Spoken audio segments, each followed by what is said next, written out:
Hey guys, today I thought I'd have a look at divine hiddenness and free will. So the claim by some that in order to preserve your free will, God has to hide in some sense.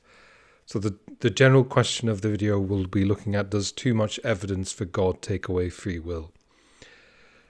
So we're starting with a thought experiment. Imagine you're thinking of taking part in a clinical trial, a medical study, and you're asking the doctor questions about the study and the medication. And at one point you ask, so what happens in this particular part of the trial?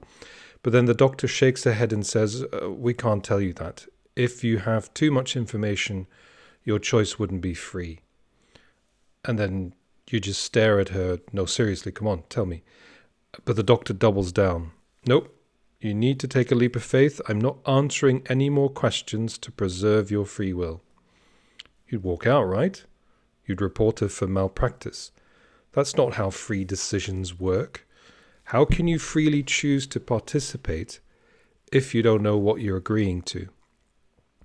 A decision having to be made without being convinced by the evidence isn't more free, it's less free, if anything.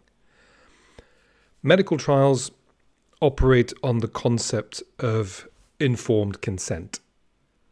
You need enough evidence to be convinced to take part before then making a choice to participate.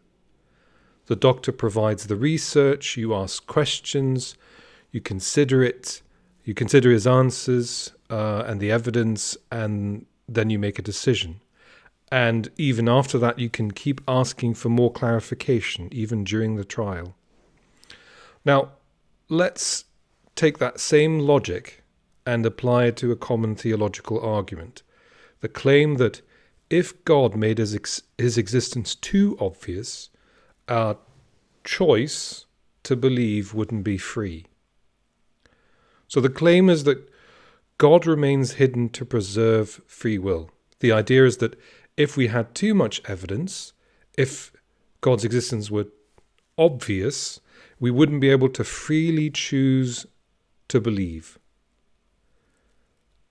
Well, doesn't this assume that belief is a choice in the first place? Is it? Can you choose to believe something? Try this. Can you choose to believe the moon is made of cheese? Can you choose to believe you have a pet dragon in your house right now?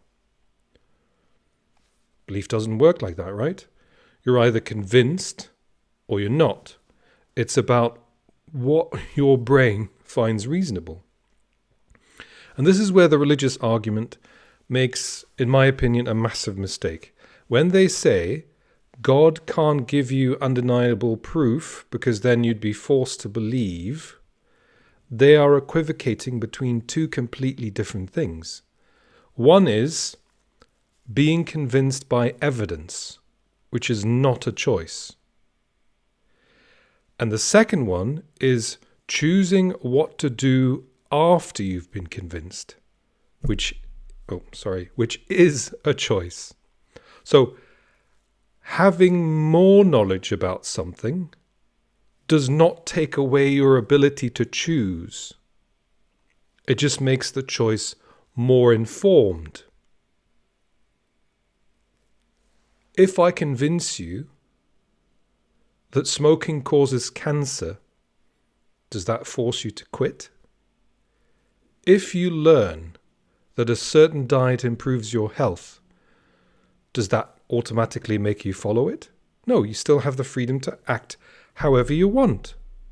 So why would knowing for sure that God exists suddenly override free will? You wouldn't lose freedom. You would just be making a better informed decision. This religious claim is just confusing being convinced by evidence, which is not a choice, with acting on that conviction, which is a choice. But beyond confusing choosing to believe, which is not a thing, and choosing to act on one's beliefs, which is a thing, it's even worse than the analogy I present here. In a clinical trial, you can at least trust that the doctor and the medication exist. You can see the hospital, the research, you can talk to the doctors, the nurses, etc. But when it comes to God, you're not just being asked to trust the doctor, you're being asked to trust third-hand accounts about whether the doctor exists in the first place, often coming from ancient texts that contradict each other. There's no agreement on who the doctor is. There's no clarity on what the treatment does. The testimonials come from sources with vested interest. There's religious leaders, social pressure, personal beliefs. So in a clinical trial, you're evaluating an actual medication and the claims of an actual doctor. In religion, you're being asked to evaluate whether the doctor and the medication even exist at all based on horrible evidence. That makes the situation even more absurd than the thought experiment I've presented. What we see is ambiguity, religious confusion, and alleged hiddenness of the doctor based on an equivocation between being convinced of a belief, not a choice, and acting on a belief, a choice, which means that if this were a clinical trial, it wouldn't even meet basic ethical standards and you'd be laughed out of any ethics board. So when someone tells you that God hides evidence to preserve free will, ask them, are you saying we lose free will when we have good evidence? Do doctors hide research to make clinical trials fairer? Having more knowledge doesn't take away freedom. It helps you make a more informed choice. That's it. That's the argument. If you enjoyed this breakdown, give me a like, drop a comment in the comments section, and I look forward to reading it. See you next time. Bye.